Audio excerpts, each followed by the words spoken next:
अस्सलामुअलैकुम। कैसे हैं आप सब? उम्मीद करती हूँ कि आप सब बिल्कुल खैर खैरियत से होंगे और काफ़ी खुश लग रहे हैं मुझे। क्यों? क्योंकि इतनी सारी छुट्टियाँ हो गई, लेकिन थोड़े थोड़े बोर भी हो गए हैं घरों में रहकर। अल्लाह ताला हम सबको इस मूज़ी मर से बचाए और आप सबको अपने घरों में महफूज रखे। मैं आयमा आदिल, आपकी इस्लामिया टीचर, आपका न्यू क्लास में वेलकम करती हूँ।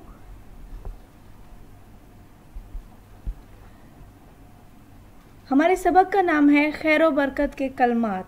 जैसे कि नाम से जाहिर है, ये वो कलमात या वो अल्फाज हैं जिनका इस्तेमाल हमारी ज़िंदगी में ना सिर्फ ब्लेसिंग्स को इंक्रीज़ करता है बल्कि हमारे कामों को आसान कर देता है। हमारी ज़िंदगी में हम बहुत से काम ऐसे करते हैं जिनके लिए हमें बहुत मुश्किलात पेश आती हैं, या वो काम शुरू करने से पहले हमें यूँ लगता है कि हम ये काम नहीं कर पाएंगे। तो अल्लाह ताला ने अपने प्यारे नबी सल्लल्लाहु अलैहि वसल्लम के ज़रिए हमें सिखाए ये प्यारे प्यारे कलमात, जिनका इस्तेमाल करके हम ना सिर्फ अपने कामों को आसान कर लेते हैं बल्कि अपनी नेकियों में इजाफ़ा कर लेते हैं। कुछ कलमात मैं आपको पढ़ाऊँगी, साथ में उनके तर्जुमे भी। आप उनको अपनी कॉपीज़ पे लिखेंगे, याद करेंगे और सबसे ज़रूरी काम अपनी ज़िंदगी में उनका इस्तेमाल करेंगे, ताकि ना सिर्फ आपके काम आसान हो, आपकी ज़िंदगी में बरकतें हों, बल्कि आपकी नेकियों में इजाफ़ा हो सके। कुछ फ़ायदे देखते हैं इन बरक़ात के कलमात के। ऐसे कलमात जिनको पढ़ने से हमारे काम आसान हो जाते हैं वो कहलाते हैं खैर व बरकत के कलमात। फिर से देखें, ऐसे कलमात जिनको पढ़ने से हमारे काम आसान हो जाते हैं, बरक़ात यानी ब्लेसिंग्स और भलाई मिलती है, अल्लाह पाक खुश हो जाता है, हमारी नेकियों में इजाफ़ा होता है और हमारे काम आराम से हो जाते हैं। जैसे अब आपको 2 क्लास में कुछ वर्ड्स लिखने में मुश्किल हो रही है, लेकिन अगर आप बिस्मिल्लाह पढ़ के उस काम को शुरू करें तो आपका काम आसान हो जाएगा। आपको सबक याद नहीं होता, सबक याद करने से पहले 3 दफ़ा अगर आप रब्बी ज़िदनी इल्मा पढ़ें, ऐ मेरे रब मेरे इल्म में इजाफ़ा कर, तो आपका काम आसान हो जाएगा। चलिए हम अपने कलमात की तरफ आते हैं। तस्वीर में आपको एक बच्ची खाना शुरू करते नज़र आ रही है। अब इसने खाना खाना शुरू करना है तो इसको क्या पढ़ना चाहिए? वेरी राइट, वेरी गुड, आप सबको आती है।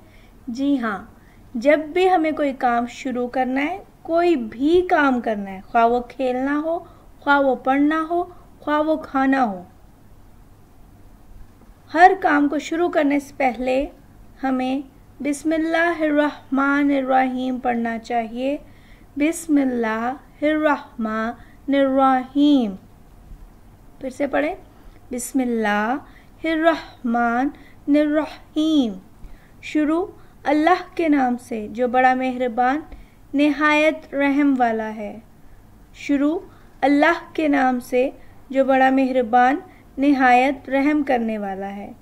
यानी हमने अपना काम अल्लाह के नाम से शुरू किया है जो बहुत मेहरबान है हम पर अपनी रहमतें बरसाता है और हमें ये यकीन है कि वो हमारा काम आसान कर देगा। दूसरे कलमे की तरफ आते हैं। छींक आना, ये एक फितरी अमल है जो समटाइम्स एलर्जी और नज़ले की वजह से होता है, ये समटाइम्स वैसे ही हो जाता है। जब हमें छींक आए तो हमें क्या कहना चाहिए? बहुत सौ को आता है, आप में से बताएंगे? वेरी गुड, जी हाँ, जब छींक आए तो आप सबको क्या पढ़ना चाहिए? अल्हम्दुलिल्लाह। क्या पढ़ना है? अल्हम्दुलिल्लाह। यानी तमाम तारीफ़ें अल्लाह के लिए हैं। अल्लाह ताला ने हमें बहुत सी नेमतों से नवाजा है और हम इंसानों के जिस्म में होने वाले बहुत से अमल ऐसे हैं कि जिनके बारे में अगर हम सोचें या पढ़ें तो हमारी अक्ल हैरान हो जाती है।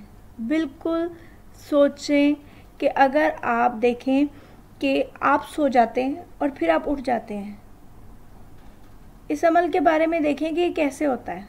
हमारा सांस लेना, हमारा चलना, घूमना फिरना, ये सब हम नहीं कर सकते अगर अल्लाह नहीं चाहता। तो जो ये सब काम करने में हमारी मदद कर रहा है उसकी तारीफ़ तो करनी चाहिए ना। इसलिए बहुत से कामों पे अल्लाह के शुक्र अदा करने के लिए हम कहते हैं अल्हम्दुलिल्लाह। और स्पेसिफ़िकली इस सबक में हम इसलिए पढ़ रहे हैं कि जब छींक आए तो अल्हम्दुलिल्लाह कहना चाहिए। देन अगर आपका काम शुरू करने का मूड हो, जैसे आपको आज रात तक एक काम ख़त्म करना है, आपने डिसाइड किया कि मैं आज रात 10 बजे अपना होमवर्क करूँगा या करूँगी, तो अगर आप ऐसा कुछ सोचें या ऐसी कोई प्लानिंग्स करें, लाइक आपको मुझे कहीं खेलने जाना है, मुझे खाना खाने जाना है, मुझे शॉपिंग करने जाना है, मुझे सोना है, तो ये मैं अपनी प्लानिंग कर रही हूँ। तो हर प्लानिंग के बाद अगर हम कह दीजिए इंशाल्लाह, यानी अगर अल्लाह ने चाहा, क्योंकि बीइंग मुस्लिम ये हमारा ईमान है कि कोई भी काम अल्लाह की मर्ज़ी के बगैर नहीं हो सकता। तो अगर हम ये बात कह दें कि मुझे खाना खाना है इंशाल्लाह, मुझे 10 बजे सोना है इंशाल्लाह, मैं कल सुबह स्कूल जाऊंगी इंशाल्लाह, तो हमारा वो काम अल्लाह ताला की मर्ज़ी से मशरूत तो है ही था, मगर हमने अपनी नेकियों में इजाफ़ा कर लिया और इस चीज़ को अपने जहन में और सबको बता दिया कि हमने जो काम करना है वो सिर्फ तब होगा जब अल्लाह की मर्ज़ी होगी। तो जब भी किसी काम का इरादा करें तो कहें इंशाल्लाह, अगर अल्लाह ने चाहा। कितनी खूबसूरत मस्जिद है ना तस्वीर में। एग्जैक्टली पॉइंट आपने मेरा गेस कर लिया कि जब भी हम कोई अच्छी चीज़ देखें जिसकी हमें तारीफ़ करनी हो, जो हमारी आँखों को बेहतरीन लगे, खूबसूरत लगे, तो हमें कहना चाहिए सुभान अल्लाह, अल्लाह पाक है। क्या कहना चाहिए? सुभान अल्लाह, अल्लाह पाक है। यानी कि पाक है वो ज़ात जिसकी वजह से ये खूबसूरती दुनिया में आई। वही पैदा करता है ना हर चीज़ को, और अगर वो इंसान से कोई चीज़ बनवाता है तो बनवाने वाली ज़ात भी तो वही है ना। तो फिर तारीफ़ असल में हमें किसकी करनी है? उसकी जिसने ये काम किया या करवाया। तो जब भी कोई चीज़ अच्छी लगे या आपने किसी की तारीफ़ करनी हो, आप कहेंगे सुभान अल्लाह, अल्लाह पाक है। ये था हमारा आज का काम। घर के काम की तरफ चलते हैं। आपने इन कलमात को लिखना है, याद करना है और अपनी ज़िंदगी में इस्तेमाल करना है।